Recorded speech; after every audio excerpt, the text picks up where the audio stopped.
Olá, bom dia, bom dia. Vamos ao nosso Bom Dia com Fé de hoje. Hoje, dia 16 de outubro de 2025, estamos numa abençoada quinta-feira. E graças a Deus por isso. Espero que você esteja muito bem. Mas se de repente estiver enfrentando situações desafiadoras, em que sentimentos desafiadores, por conta de uma carga emocional que vem sobre você de forma a semelhança de um assalto e de maneira sobrecarregada, para ouvir a mensagem de hoje, que eu creio, não é por acaso, e terá o endereço certo, que é o seu coração, se você estiver pronto, aberta para receber. A palavra do Senhor em Provérbios capítulo 29, versículo 18, diz que onde não há profecia, o povo se corrompe. Na tradução da Nova Bíblia Viva, é dito que quando o povo não sabe o que Deus está fazendo, ele perde o caminho, ele fica sem direção.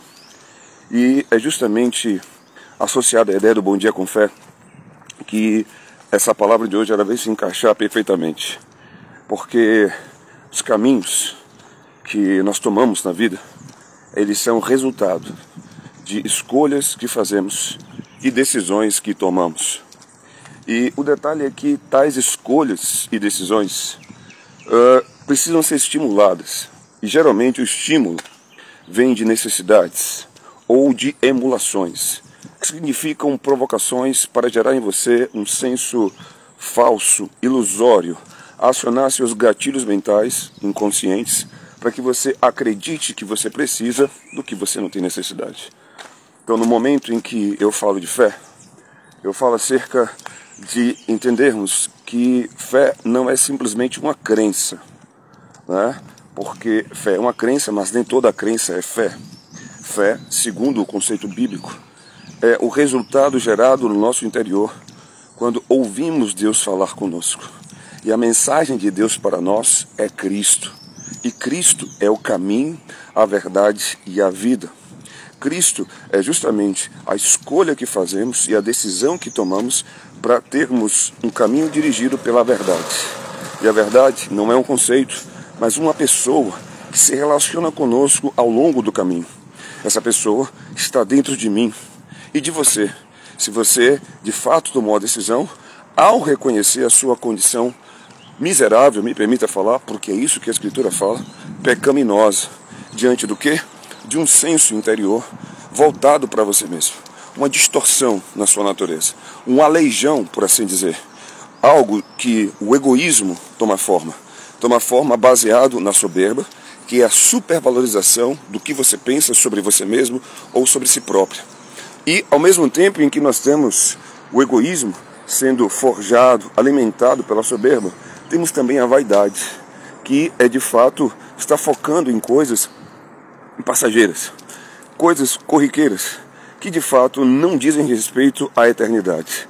A vaidade, ela se coloca como que uma cortina de fumaça para que não entendamos que somos eternos e que estamos aqui de passagem. Não é que não possamos desfrutar das coisas que trazem conforto, bem-estar, requinte ou luxo. Muito pelo contrário.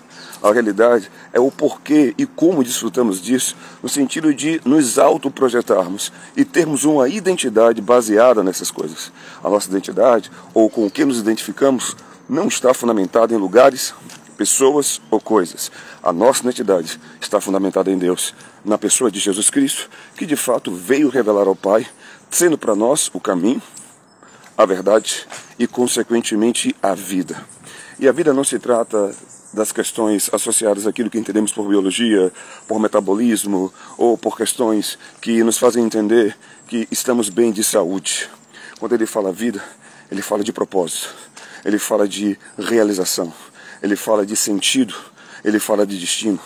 Então, sendo ele o caminho, a verdade e a vida, ele quer dizer que quando ele está dentro de nós, e essa é a realidade da proposta do Pai para nós, foi oferecer o seu Filho na cruz, para que em meio à oferta da vida dele com o sangue derramado, pudéssemos ser purificados por esse sangue, caminharmos na condição justificada, a partir daí desenvolver dia a dia a fé, porque a fé foi justamente confiar naquilo que ele fez, para uma vez embasado ou sustentado naquilo que ele fez, as escolhas, decisões que tomamos hoje, aqui e agora, apontam para Deus, fazendo com que os céus estejam respaldando cada passo que damos, e dessa maneira a fé vai manifestando os sinais, a fé vai trazendo a ação de um paráclito, de um companheiro, de um encorajador, de um mestre, de um consolador, o Espírito Santo, aquele com o qual todas as manhãs eu dou bom dia para você, bom dia com o Espírito Santo em nome de Jesus. E ele então vai trazendo clareza, porque ele é aquele que inspira e revela a palavra, ele é aquele que ministra os nossos corações acerca daquilo que nós já recebemos, porque para você que crê, você não vai ser abençoado ou abençoada, você já é abençoado e abençoada por conta do que Cristo fez. Agora, manifestar essa bênção está condicionada ao que você carrega na sua mente. Por quê? Porque você, conforme se imagina, se torna. Então, se você não consegue de fato se ver, se perceber ou acreditar, ou melhor, crer naquilo que está sendo dito acerca das bênçãos, acerca do cuidado, do consolo, da proteção, dos anjos, da intervenção de Deus, de uma palavra que é muito mais poderosa para sustentar você do que o pão que você come, então, obviamente, você não vai conseguir desfrutar disso. O máximo que você tem a desfrutar é de uma ideia, um senso religioso que de alguma forma traz certo bem-estar, mas que não é suficientemente capaz de livrar você das aflições que dia a dia temos que enfrentar. Essas aflições, quando vêm, e na medida que o nosso interior está fundamentado nessa rocha que é Cristo, nós podemos então, ao passar pelas aflições, ao passar pelos desafios, manifestar a nossa melhor versão. Por quê? Porque isso vem da graça de Deus em nós, de um poder, de um favor que não cessa, porque disse João que Mateus nos deu a lei, contudo Cristo nos dá graça sobre graça, favor sobre favor, e em algumas traduções, bênção sobre bênção. Não cessa. Se você quiser ter uma ideia ilustrativa do que estou falando, é como se você fosse à beira do mar, e ali na praia, quando você vê a onda, quando vem, ela vem alta, ela vem forte, mas quando ela chega na terra, quando ela chega na areia, ela já vem mansa, ela já vem quebrando. E ali, quando ela quebra, mal ela quebrou, uma outra onda já vem. Ou seja, é onda após onda. Assim também é a condição da graça de Deus. É favor sobre favor, é bênção sobre bênção. E nessa condição, eu e você passamos a ser pessoas que onde quer que chegamos, carregamos algo diferente para acolher pessoas, para inspirar pessoas, para ajudar pessoas, para conectar pessoas, para despertar pessoas para a salvação em Cristo, que é de fato a restauração da identidade, consequentemente da imagem e semelhança de Deus. E isso faz com que você tenha uma visão clara sobre a vida. E é aqui que nós voltamos ao início, declarando a questão de que se não há profecia, se você não sabe o que Deus está fazendo, se você não ouve a voz de Deus, a consequência disso é você estar vivendo o processo de corrupção, o processo de alinhamento com a ideologia mundana.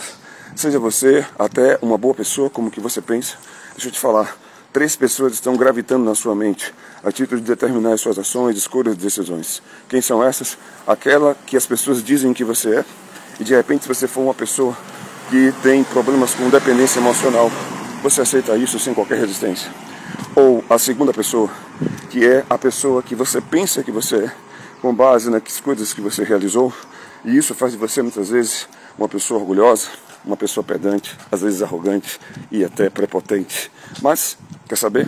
Alguns entendem que isso é um mecanismo de proteção. E a terceira pessoa, que de fato estabelece uma condição que diferencia bom dia e é um divisor de águas frente às outras 2 pessoas, é a pessoa que Deus diz que você é. E nessa condição, você tem os pés no chão para entender o que é humildade, o que é mansidão, o que é propósito, o que é identidade, qual a realidade da qual você foi chamado e o que está sobre você e dentro de você para fazer de você quem você é. Como disse o apóstolo Paulo, sou o que sou por conta da graça de Deus. Então que nessa manhã, esse tempo que nós investimos aqui, trazendo essa mensagem, desperte você para de fato um senso. Que se você se perguntar, bom, então como eu faço? Bom dia. Como eu faço para ter essa voz no meu interior? Como eu faço para então ter esse caminho esclarecido? Mateus 6,6 é a direção. Obviamente, isso vem ou é resultado de um relacionamento. O relacionamento com Deus que de fato se torna aceitável para ele é um relacionamento de fé, um relacionamento de entrega, um relacionamento em que você de fato não para ouvi-lo, mas para escutá-lo. E ao escutá-lo, a condição, por consequência, é passar a agir de conformidade àquilo que você escutou, porque através da mensagem vem uma capacitação, porque ele contou os seus dias, ele planejou sua vida, e somente ele sabe os planos que são de bem e não de mal, que ele estabeleceu para a sua vida. Então que hoje você possa desfrutar, no nome de Jesus, de uma disposição desafiadora de buscar escutar essa voz, ser sensível à voz de Deus na sua vida e no seu coração, para que então você possa viver muito mais além do que você pede e imagina, por aquilo que Deus já tem reservado para você no seu reino, que agora eu declaro sobre você. O reino de Deus ele tem a chamada prosperidade. Uma prosperidade que não está limitada ao materialismo, mas a realidade de completude, paz, sabe, intrepidez, coragem, ousadia, força, está no reino de Deus. E nessa manhã eu declaro a bênção de Deus sobre você e também profetizo que a prosperidade do reino brote e transborde do seu coração, aonde quer que você vá, aonde quer que você esteja, para a glória de Deus, em nome de Jesus. Um forte abraço, que Deus te abençoe, a graça e a paz. E até o nosso próximo encontro para mais um Bom Dia com Fé, com o Espírito Santo, em nome de Jesus. Tchau, tchau.